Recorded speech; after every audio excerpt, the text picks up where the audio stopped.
ত্রয়োদশ জাতীয় সংসদ নির্বাচনে বিএনপির ধানের শীষ প্রতীকে প্রার্থী হওয়া ব্যক্তিদের মধ্যে কোটি টাকার বেশি স্থাবর ও অস্থাবর সম্পদ রয়েছে 215 জনের। এর মধ্যে সবচেয়ে বেশি সম্পদ আসলাম চৌধুরীর, সবচেয়ে বেশি আয় জাকারিয়া তাহেরের। সংসদ নির্বাচনে অংশ নিতে রিটার্নিং কর্মকর্তার কাছে জমা দেওয়া হলফনামা বিশ্লেষণ করে এ তথ্য জানা গেছে। ধানের শীষের 287 জন প্রার্থীর মধ্যে 205 জন নিজেদের পেশা হিসেবে ব্যবসা উল্লেখ করেছেন। উল্লেখ্য কেউ কেউ একাধিক পেশার কথা উল্লেখ করেছেন।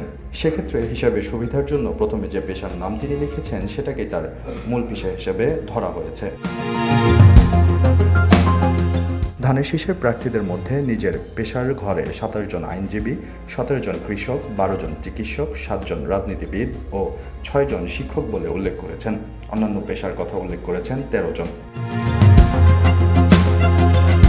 হলফনামায় 7 প্রার্থী নিজেদের পেশা হিসেবে রাজনীতির কথা উল্লেখ করেছেন। এর মধ্যে 5 জনের পেশা শুধুই রাজনীতি, আর রাজনীতির পাশাপাশি ব্যবসা ও সমাজসেবার কথা উল্লেখ করেছেন মাত্র 2 জন। বিএনপির চেয়ারম্যান তারেক রহমানের পেশা হিসেবে রাজনীতির কথা উল্লেখ করেছেন। তিনি 2টি আসন থেকে প্রার্থী হয়েছেন। এছাড়া কুমিল্লা 1 আসনের খন্দকার মোশাররফ হোসেন, খুলনা 4 আসনের প্রার্থী আজিজুল বারী হেলাল, বরিশাল 2 আসনের সর্দার শরফুদ্দিন আহমেদ ও চাঁদপুর 1 আসনের আনম এহসানুল হক মিলন নিজের পেশা হিসেবে শুধুই রাজনীতির কথা উল্লেখ করেছেন।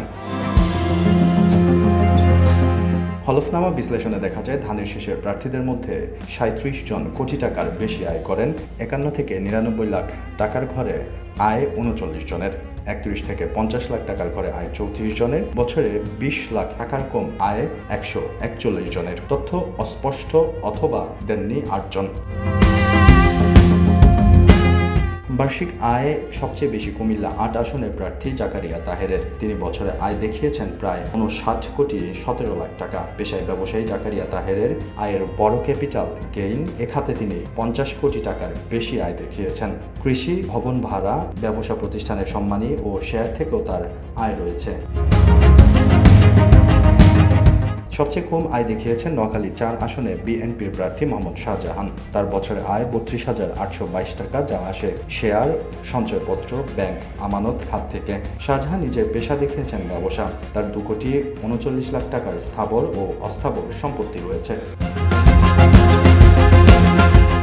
বিএনপির প্রার্থীদের মধ্যে কোটি টাকার বেশি স্থাবর ও অস্থাবর সম্পদ রয়েছে 215 জনের। 100 কোটি টাকার বেশি সম্পদের মালিক 7 জন। সবচেয়ে বেশি সম্পদ দেখিয়েছেন চট্টগ্রাম 4 আসনের বিএনপির প্রার্থী মোহাম্মদ আসলাম চৌধুরী। তিনি দেখিয়েছেন প্রায় 381 কোটি টাকার স্থাবর ও অস্থাবর সম্পদ। তার 345 কোটি টাকার ঋণও রয়েছে। সংবাদ মাধ্যমে প্রকাশিত খবর বলছে, আসলাম চৌধুরীর মনোনয়নপত্র বৈধ ঘোষণার সময় তাকে সতর্ক করে নির্বাচন কমিশনার আব্দুর রহমান মাউসুদ বলেন, মনোনয়নপত্র বৈধ করলাম, ব্যাংকের টাকা দিয়ে দিয়েন। বিএনপির প্রার্থীদের মধ্যে সবচেয়ে কম সম্পদ দেখিয়েছেন রাজশাহী 6 আসনের মোহাম্মদ আবু সাইদ চাঁদ। তার স্থাবর ও অস্থাবর সম্পদের পরিমাণ 10.5 লাখ টাকার মতো। তার পেশা কৃষি ও ব্যবসা। বছরে তার আয় 6,30,000 টাকা। স্থাবর সম্পদের মধ্যে তার শুধু একটি পাকা বাড়ি রয়েছে। অস্থাবর সম্পদের মধ্যে রয়েছে নগদ 5 লাখ টাকা এবং কিছু আসবাব ও ইলেকট্রনিক সামগ্রী।